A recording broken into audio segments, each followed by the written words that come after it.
So even with superannuation, nearly half of Australia is not going to be ready to retire at the age of 60. Only 45% of us are financially literate. In a country where nearly everyone can read, this is actually insane. And it's insane because finance is one of the most important things and so critical to our health and our happiness, but less than half of us know how to do it. From what I've found, it's not lack of trying or lack of motivation that makes us like this. It's actually the products that we need to use to build our wealth are so poorly designed that we're practically barred from using them. So most people will tell you that it's inevitable, finance is boring. Finance is for grown-ups, it's just naturally not that interesting, it's got a lot of numbers, I'm not a numbers person. But I don't buy it, because we are such active consumers in nearly every aspect of our lives, right? Like from shoes to women buying prams, there's forums of to-be mothers looking at the different types of plastic. In 5 years, a pram, no one's gonna know what kind of brand pram you had. But we love making purchase decisions, and we love shopping. Yet when it comes to finance, we're completely disengaged. So what if we switch this world around? What if finance was as interesting and as fun and empowering as buying a pair of shoes? I don't think this has to be a question. I think this is something that we need to do. Because we can take the principles of Nike, of Airbnb, of Uber, of some of the great brands, and apply them to finance and see what happens. So let's just take this in real life and look at a trading account, right? So if we just pull up a trading account, oh yes. So even if I'm motivated to start, I'm suddenly overwhelmed. How many people don't understand what's going on right now? Right? So I don't understand that. I don't understand that. I don't know what that is. Tickets. Indices. Don't know what that is. And so we can keep going here, right? Even with motivation, I'm immediately overwhelmed at the prospect. I don't feel like this is for me. They don't understand what I don't know. I feel like an idiot, and so I stop. But it doesn't have to be this way. Because by applying some of the principles of e-commerce, particularly 3, so human-centered design, curation of products, and building a community of users, we can start to make finance as engaging as buying a pair of shoes or picking out a restaurant. So let's start with human-centered design. I'm going to talk in a little bit of depth around these 3 aspects and how we've taken them and applied them to finance with stake, right? So the first one, human-centered design, what is it?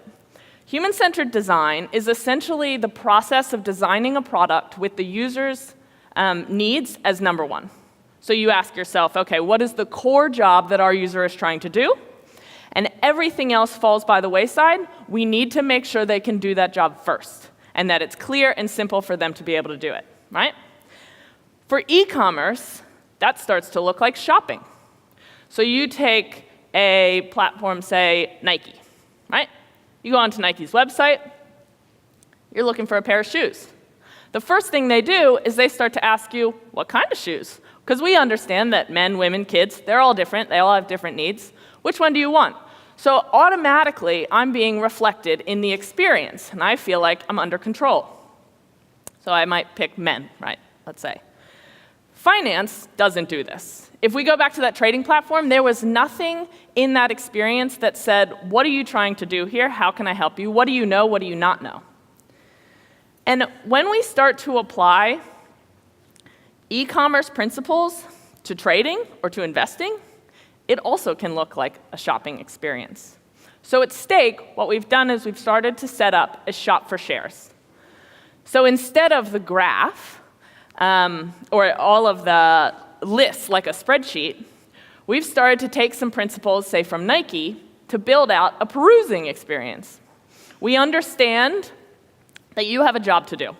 So we ask at the top, what is the first job that you want to do, right?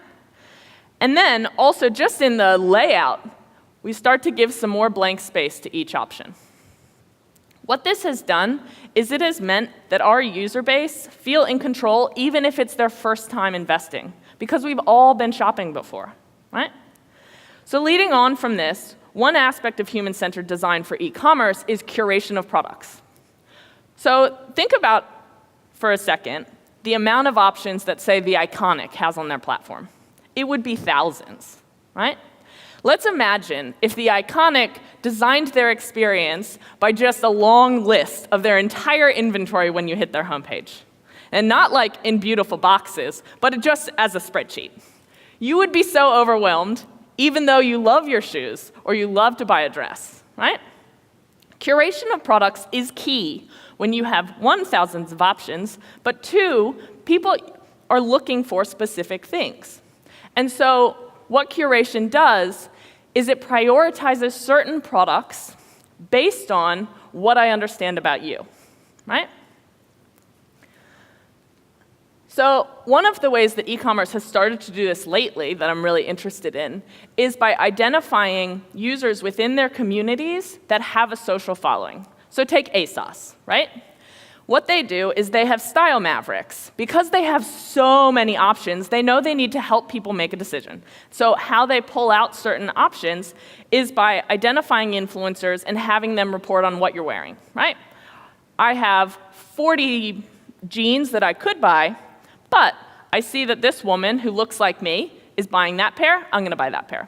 So by essentially curating different products and using different ways to create a hierarchy, we help people along to make a decision, right? Steak has been trying to do the same thing by profiling key users within our platform and identifying what they're trading, right? So it's pretty much exactly the same thing. We say, what are you buying? What are you trading? How did you pick it? And this allows you to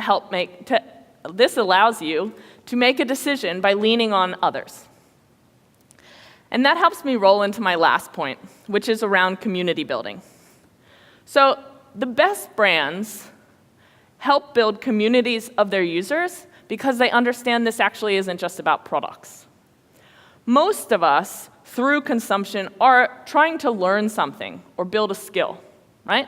So take Nike. They sell shoes. But what they're actually trying to do is help build people's athleticism, their confidence, their skills.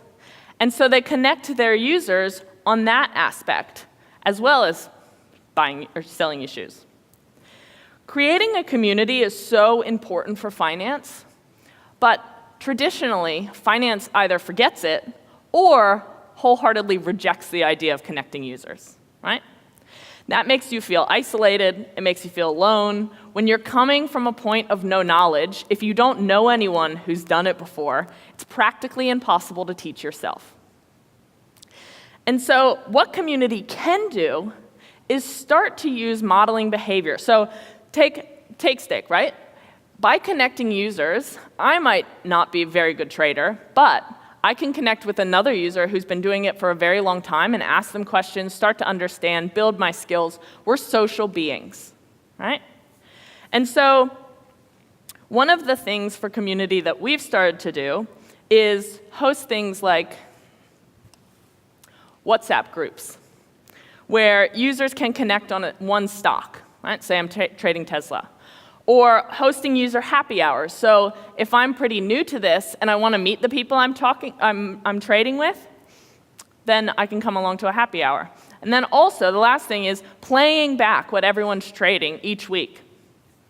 And all of this has helped our users, who are primarily between the ages of like 24 to 32, build their skills as an investor. Because this is all about skilling up to understand how you do it yourself, right? And the best way to do that is by learning through others.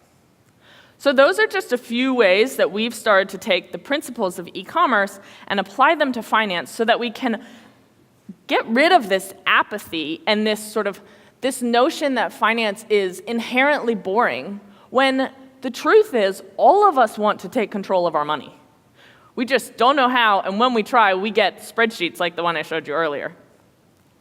And so if I'm to leave you with anything today, I would say don't believe the fact that finance is too complex and too difficult or hard.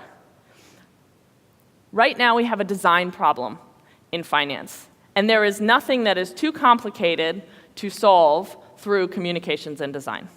Thank you.